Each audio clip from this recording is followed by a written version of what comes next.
how to reduce the glycemic index of bananas, which is very important, especially for people with diabetes.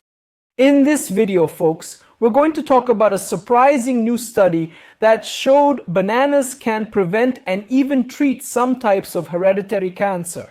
There's actually a popular saying in English-speaking countries that goes, "One banana a day keeps the cancer at bay." What does that mean? It means that eating a banana a day might help keep cancer away. So go ahead and give this video a like because that helps YouTube share the content with more people. Subscribe to our channel and hit the notification bell. And don't forget to share this video because sharing health information is truly an act of love. Leave a comment below and let me know which part of Brazil or the world you're watching from right now. Write it down. I'd love to get to know you better. I'm here in Rio de Janeiro. Where are you? Leave a comment below, write in the chat, and also let me know if you like bananas or not. Tell me, I want to know more about your life. And guys, this new study on bananas, why has it become even more important? Because it's very difficult for us to prove that just one food or one substance alone can help fight cancer. In this study, they found that a substance called resistant starch, which is present in beans, pasta, peas, oats, and rice, has a protective effect against certain types of cancer. So in this study, they took 1,000 patients with a disease called Lynch syndrome, which is a hereditary genetic disease that increases the risk of tumors in the intestine, breast, endometrium, thyroid, and stomach, but mainly colorectal cancer or bowel cancer. In this study, they divided these patients into two groups. A placebo group, which would receive something with no effect, and an intervention group, which would receive resistant starch. They gave this intervention group the equivalent amount of starch found in a banana over 2 years. An important note is that this banana is more on the green side rather than ripe. That's why the image on our video cover shows a greener banana instead of a ripe one. Why? The riper the banana, the less resistant starch it contains. This is a crucial observation. So folks, they gave the amount of resistant starch present in a greener banana over the course of 2 years to this group of patients with Lynch syndrome. And what conclusion did they reach in the study? For colon cancer, there was no difference between the group that received resistant starch and the group that received the placebo. However, for upper digestive tract cancers, the reduction was quite significant. It reduced the risk of liver cancer, esophageal cancer, pancreatic cancer, bile duct cancer, and small intestine cancer. So even though the result for colon cancer was the same for both groups, in the rest of the digestive organs, the result was much better in the group that received the amount of resistant starch present in just one banana. They received this amount daily over the course of 2 years. And why does this happen? How was resistant starch able to protect these people from cancer? Because the resistant starch present in bananas interferes with the fermentation process in the small intestine, making your body less susceptible to the action of bile, which can lead to the development of cancer in certain areas. So bananas, or rather their resistant starch, were able to prevent cancer in the upper digestive tract, pancreas, esophagus, liver, bile ducts, small intestine. So this is really important. And look, that's not all. What else was interesting about the study? That this effect persisted for 10 years after the proposed intervention. So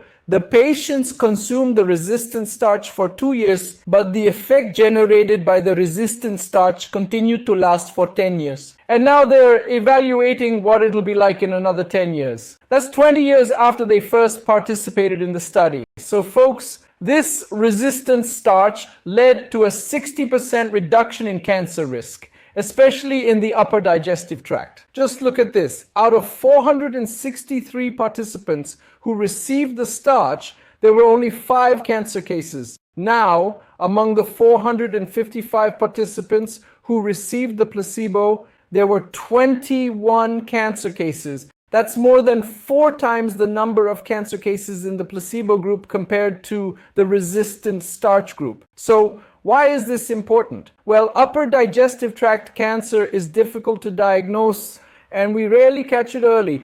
Most of the time when we identify cancer, it's already too advanced, which obviously hinders treatment. So resistant starch, as we mentioned here, also affects the composition of the intestinal bacterial flora. Since it's not digested in this way, and because it's not actually digested in the small intestine, it's fermented in the large intestine and ends up benefiting the bacteria, the flora, the microbiota present in the large intestine, functioning in a very similar way to how fiber works and also generating various other health benefits for us, beyond this cancer protection benefit and also having fewer calories than regular starch. Wow, look at that lightning strike here. It's raining in Rio and it looks like it's going to pour.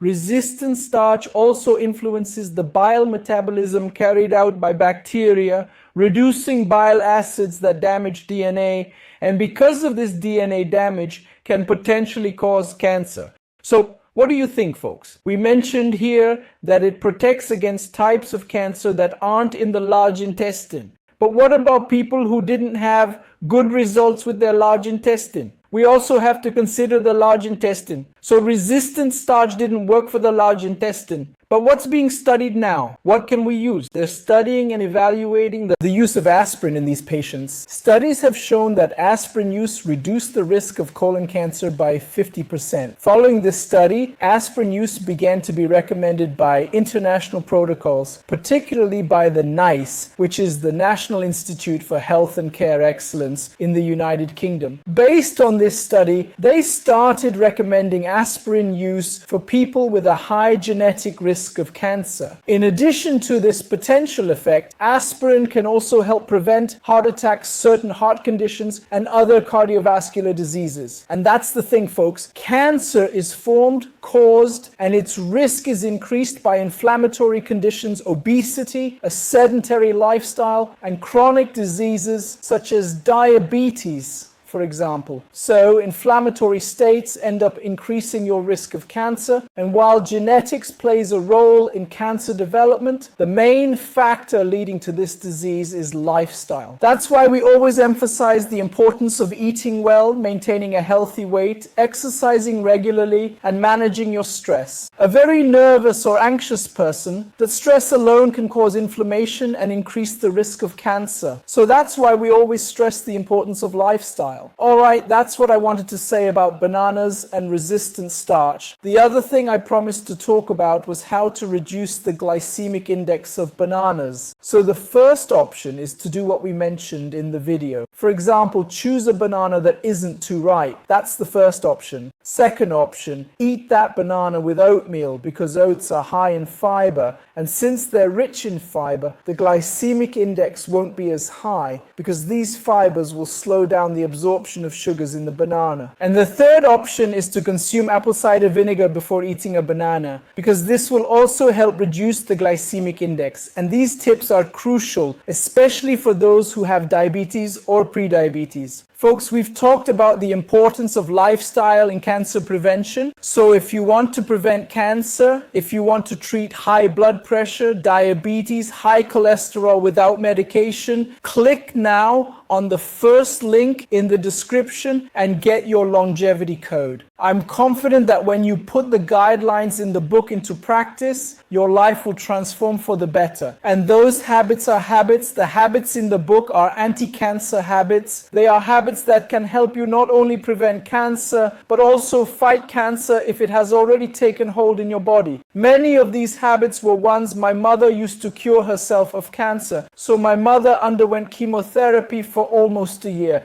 But today, thanks to God, and also to medicine and everything we did, she's now cured. And I know that part of this cure, obviously, in addition to chemotherapy, but part of this healing is also due to lifestyle and also to other measures we took in her case, which I'll tell you about soon as well.